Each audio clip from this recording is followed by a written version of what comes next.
नमस्कार दोस्तों, मैं देवेश शुक्ला आप सभी का स्वागत करता हूं आपके अपने यूट्यूब चैनल पर। मेरे प्यारे दोस्त, आज हम बात करने वाले हैं गृह विज्ञान के सिलेबस के ऊपर। ठीक है, गृह विज्ञान के सिलेबस को देखेंगे, खास करके पेपर नंबर 1 के ऊपर चर्चा करेंगे।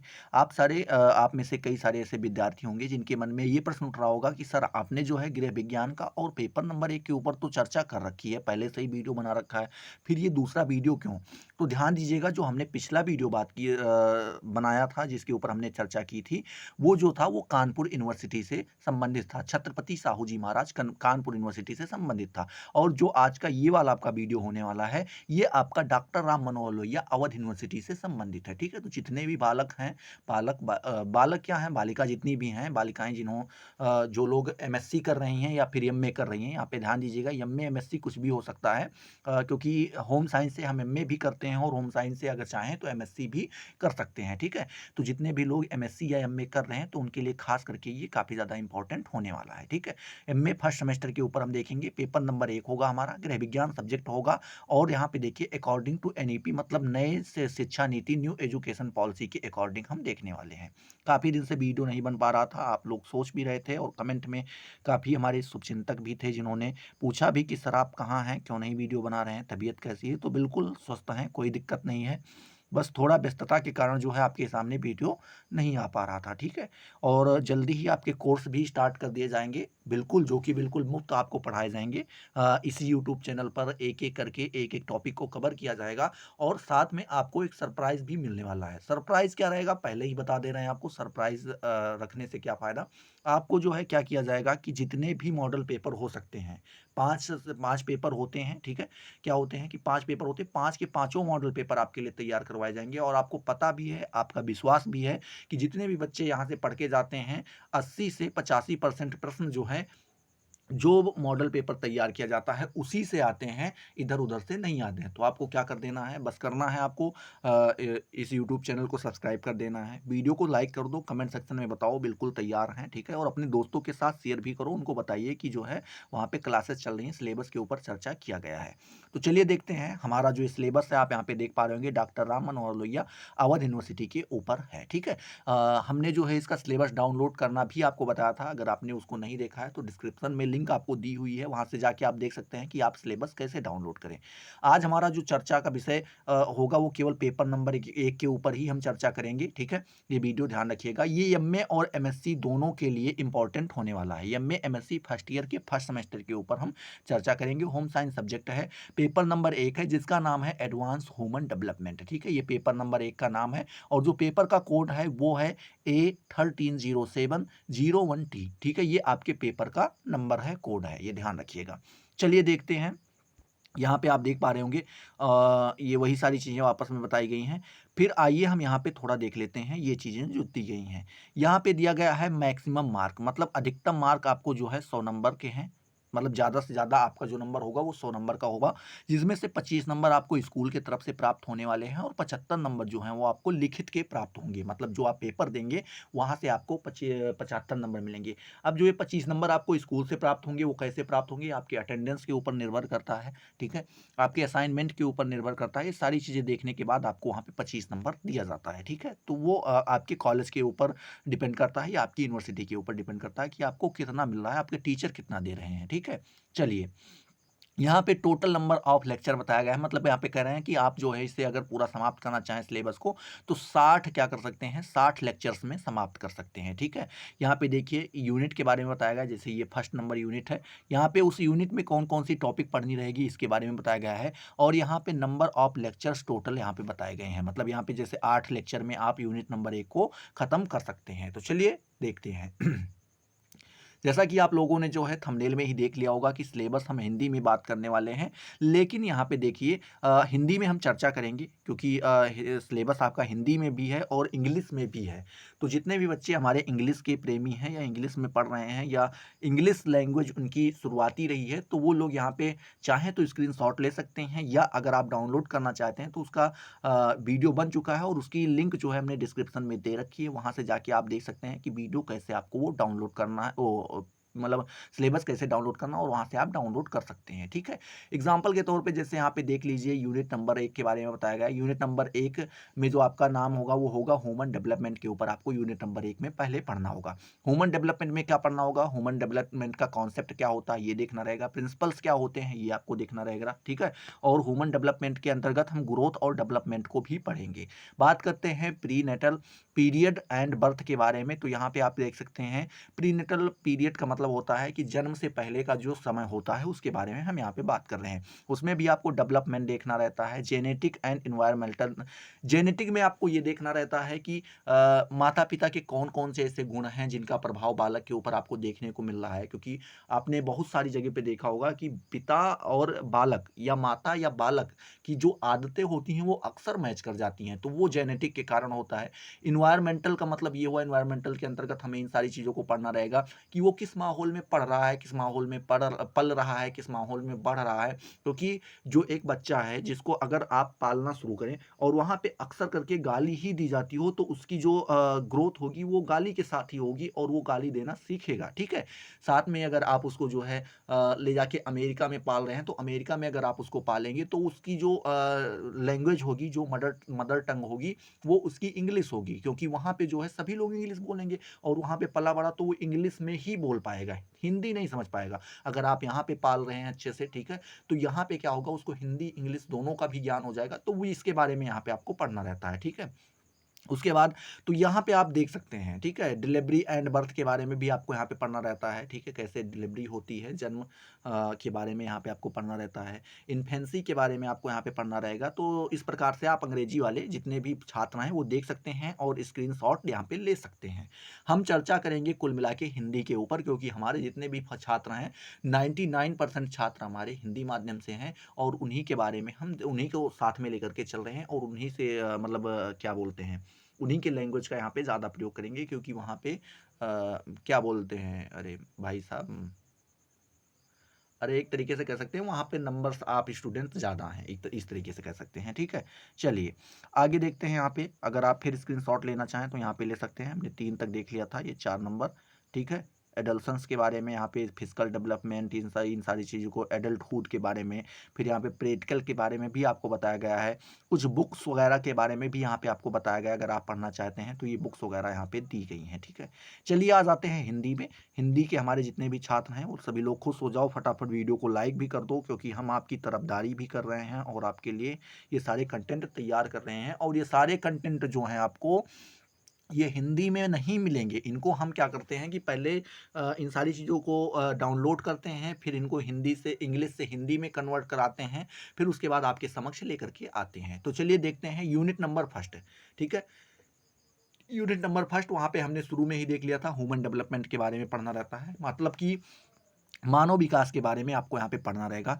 मानव विकास के कॉन्सेप्ट अर्थात संकल्पना को आपको यहाँ पे पढ़ना रहेगा, उसके सिद्धांतों को देखना रहेगा और तरक्की और विकास के बारे में देखना रहेगा। अब इसको थोड़ा अगर हम और बृहद रूप से देखें तो मानव विकास का क्या कॉन्सेप्ट है, क्या संकल्पना है, कैसे मानव विकसित होता है, कैसे मानव विकास करता है, कैसे वो ग्रोथ करता है, इन सारी चीज़ों के ऊपर हम यहाँ पे इसके अंतर्गत अंतर्गत जो है क्या करेंगे, चर्चा करेंगे। साथ ही देखेंगे कि इसके कौन कौन से सिद्धांत बताए गए हैं, क्योंकि बहुत सारे ऐसे वैज्ञानिक हुए हैं, बहुत सारे ऐसे जो है क्या बोलते हैं आपके वैज्ञानिक लोग हुए हैं, ठीक है। उन्होंने ये बताया है कि इसके लिए कौन से सिद्धांत, उन्होंने अपना अपना एक सिद्धांत दिया है। उन सारे सिद्धांतों को हम चर्चा करेंगे, अच्छे से समझने का प्रयास करेंगे।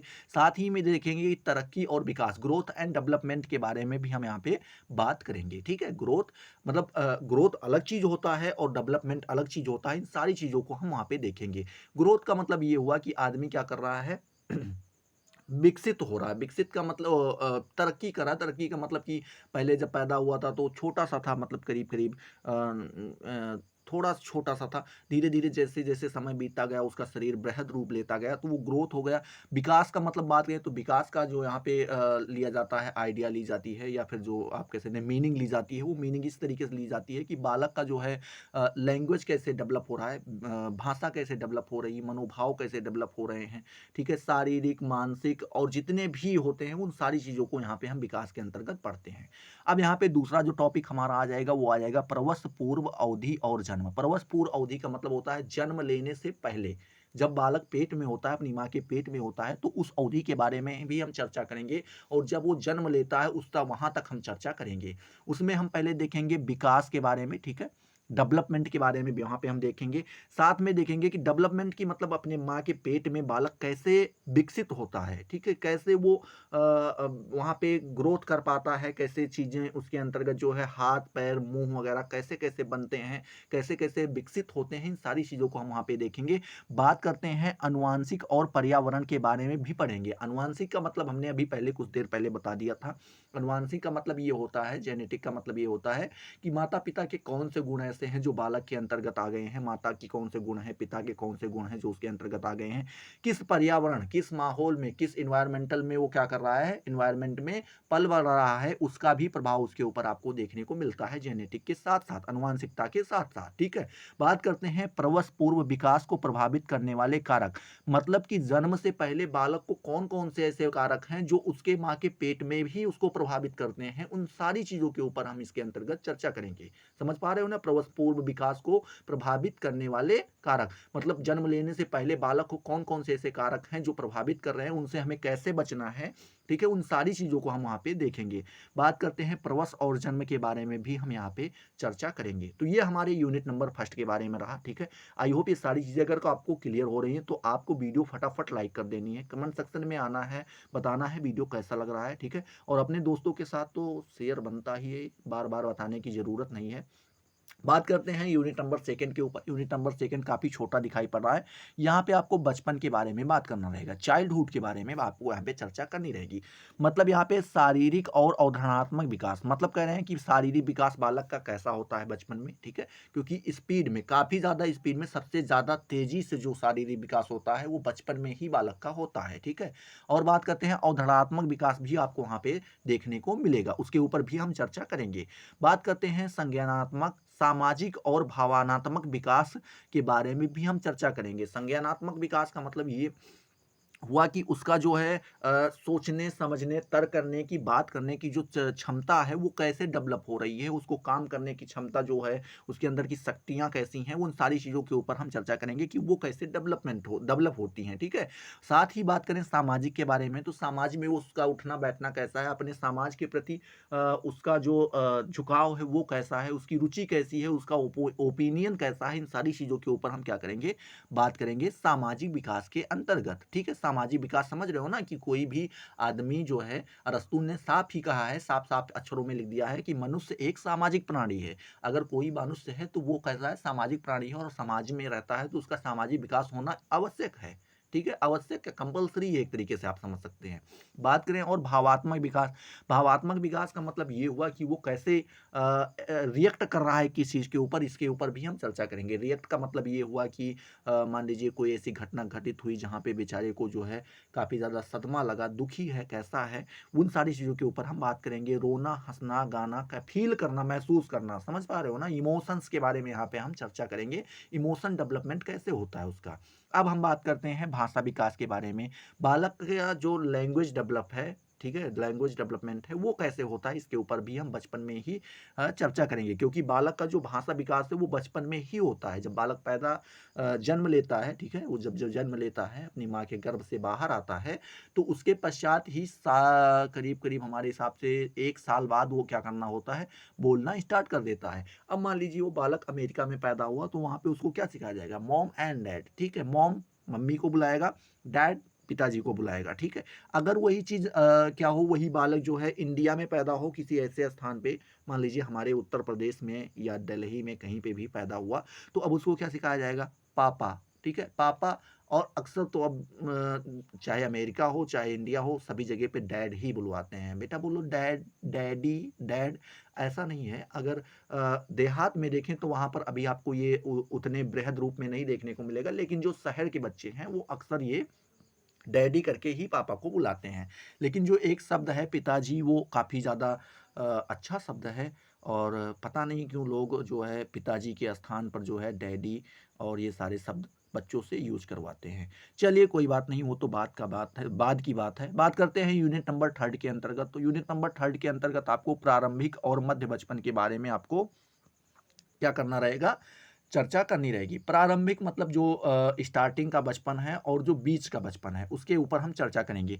उसमें शारीरिक और मोटर विकास, संज्ञानात्मक विकास के बारे में आपको वहाँ पे पढ़ना रहेगा। बात करें सामाजिक और भावात्मक विकास, वही सारी चीज़ें हैं कि सामाजिक विकास उसका कैसा होता है, भावात्मक विकास और वहाँ पर उसकी भाषा कैसे चेंज होती जाती है धीरे-धीरे, ठीक है? अब हम बात करते हैं चौथे नंबर के बारे में, तो चौथी नंबर यूनिट में आपको किशोरावस्था के बारे में चर्चा करनी रहेगी। किशोरावस्था में बालक का शारीरिक विकास किस स्पीड में, किस गति से जो है डेवलप करता है, विकसित होता है, ठीक है? समझ पा रहे हैं ना? और क्या-क्या चीज़ें विकसित होती हैं, कैसे जो है बालक और बालिकाओं में अंतर धीरे-धीरे देखने को मिलता है, उन सारी चीज़ों के ऊपर हम चर्चा करेंगे। बात करते हैं ज्ञान संबंधित विकास भी किशोरावस्था में भी आपको देखने को मिलता है, क्योंकि जो आपका बाल्यावस्था होता है, ठीक है? बचपन की जो अवस्था होती है, उसमें उतना आदमी ज्ञान नहीं ग्रहण कर पाता है, क्योंकि वहाँ पे जितनी भी बेकार की चीज़ें होती हैं, जो आप अभी इग्नोर कर रहे हैं, वो सारी चीज़ें आपने बचपन में कर रखी होगी, तो वहाँ पे नहीं होता है। बाद में जब किशोरावस्था में पहुँचता है, तो धीरे-धीरे मनुष्य को जो है ज्ञान भी होने लगता है, कैसे बात करनी है, कैसे क्या करना है, सारी चीज़ें उसको समझ में धीरे-धीरे करके आने लगती हैं। बात करें सामाजिक और भावात्मक विकास के बारे में, तो आपको सामाजिक विकास और भावात्मक विकास भी वहाँ पे पढ़ना रहता है किशोरावस्था के अंतर्गत, क्योंकि बालक जब क्या था, बचपन में था, तो उसका सामाजिक विकास कहाँ से डेवलप हुआ? स्कूल से हुआ, वहाँ पे कई सारे उसके मित्र बने, ठीक है? कहीं महिला मित्र बनी, कहीं पे जो है पुरुष मित्र बने। महिला-पुरुष का मतलब ये नहीं हुआ कि अब 80 साल के, 85 साल के या 40-35 साल के, मतलब लड़की कोई है, गर्ल जो है वो मित्र बनी, कहीं पे बॉय बन रहे हैं, तो उनका जो है वो सामाजिक विकास अलग होता है। साथ में जब वो किशोरावस्था में पहुँच जाते हैं, तो अक्सर देखने को मिलता है कि उनमें जो है सामाजिक विकास थोड़ा अलग होता जाता है। वो अपने जेंडर की तरफ क्या होते जाते हैं, ज़्यादा झुकाव दिखाते हैं, साथ ही अपोज़िट जेंडर जो होता है, ठीक है? उसके तरफ उनका थोड़ा कम रुचि होता है, ठीक है? रुचि होता है, लेकिन उतना नहीं होता है, वो सारी बातें उन सारी चीज़ों से नहीं होती हैं। बात करते हैं किशोरावस्था के दौरान कौन-कौन सी समस्याएँ ऐसी हैं, जो बालक को झेलनी पड़ती हैं, सामना करना पड़ता है और उनसे कैसे निजात पाया जाए, ये सारी चीज़ें हम चर्चा करेंगे। बात करते हैं यूनिट नंबर 5 और आखिरी यूनिट के बारे में। यहाँ पे वयस्कता के बारे में बात करेंगे। वयस्कता का मतलब ये हुआ कि जब बालक क्या हो जाता है, नवयुवक बन जाता है। नवयुवक का मतलब ये हुआ 20-21 साल का हो जाए, 18 से ऊपर जब चलने लगे, तो उसको वयस्कता ही कहते हैं। बात करें वयस वयस्कता, ठीक है? वयस्कता के दौरान शारीरिक, ठीक है, संवेदी और संज्ञानात्मक परिवर्तन जो देखने के मिलते हैं, उसको भी हम देखेंगे कि वयस्कता के दौरान कौन-कौन से परिवर्तन आपको देखने को मिलता है। संवेदी कौन-कौन से परिवर्तन, संज्ञानात्मक कौन-कौन से परिवर्तन, ये सारी चीज़ें हम वहाँ पे देखेंगे। सामाजिक और भावनात्मक विकास भी वहाँ पे आपको देखने को मिलेगा। बात करते हैं वयस्कता के दौरान समायोजन की समस्या जो होती है, उसके ऊपर भी हम यहाँ पे चर्चा करेंगे, ठीक है? चलिए, अब बात करते हैं व्यवहारिक। व्यवहारिक का मतलब ये हुआ कि प्रैक्टिकल में आपको क्या-क्या करना रहेगा, ठीक है? उसके ऊपर भी हम चर्चा कर लेते हैं। बात करें विभिन्न उम्र के, क्या मेरे प्यारे दोस्त, विभिन्न उम्र में शारीरिक, मोटर, सामाजिक, ठीक है? उसके बाद भावात्मक, भाषा, बौद्धिक और नैतिक विकास का अध्ययन और व्याख्यानात्मक लेखन करना रहेगा आपको। समझ पा रहे हैं ना? कि आपको शारीरिक, मोटर, सामाजिक, भावात्मक, भाषा और बौद्धिक विकास को अच्छे से अध्ययन करना रहेगा। नैतिक विकास को काफ़ी अच्छे से अध्ययन करना रहेगा और उसको जो है आपको अपनी लैंग्वेज में है जो क्या करना रहेगा, उनकी व्याख्या करनी रहेगी, आपको बतानी रहेगी अपने लैंग्वेज में, एक फाइल्स आपको तैयार करनी पड़ेगी, ठीक है? बात करते हैं दूसरा पॉइंट यहाँ पे बताया गया है, संसाधन फाइल तैयार करना। क्या? संसाधन फाइल आपको तैयार करना रहेगा। बात करते हैं मानव विकास से संबंधित किसी भी विषय पर संगोष्ठी या प्रस्तुति आपको करनी रहेगी। मतलब कह रहे हैं कि मानव विकास से कोई भी संबंधित एक विषय आप ले लीजिए और उसके ऊपर आपको प्रस्तुति, मतलब एक नाटक की तरह जो है आपको क्या करना रहेगा, रिएक्ट करना रहेगा, ठीक है? तो ये आपके कॉलेज के ऊपर डिपेंड करता है, वो लोग करवाते हैं कि नहीं करवाते हैं। तो आई होप ये सारी चीज़ें आपको क्लियर हुई होंगी। अगर क्लियर हुई तो फटाफट वीडियो को लाइक करो, अपने दोस्तों के साथ शेयर करो। अभी तक अगर आपने चैनल को सब्सक्राइब नहीं किया तो सब्सक्राइब करके बेल वाले आइकन को जरूर प्रेस कर दो, जिससे आपको सारी नोटिफिकेशन मिलती रहें और आप उनसे लगातार लाभान्वित होते रहें। तो चलिए अगले वीडियो में मिलते हैं नए जोश, नए टॉपिक के साथ। तब तक के लिए जय हिंद, जय भारत।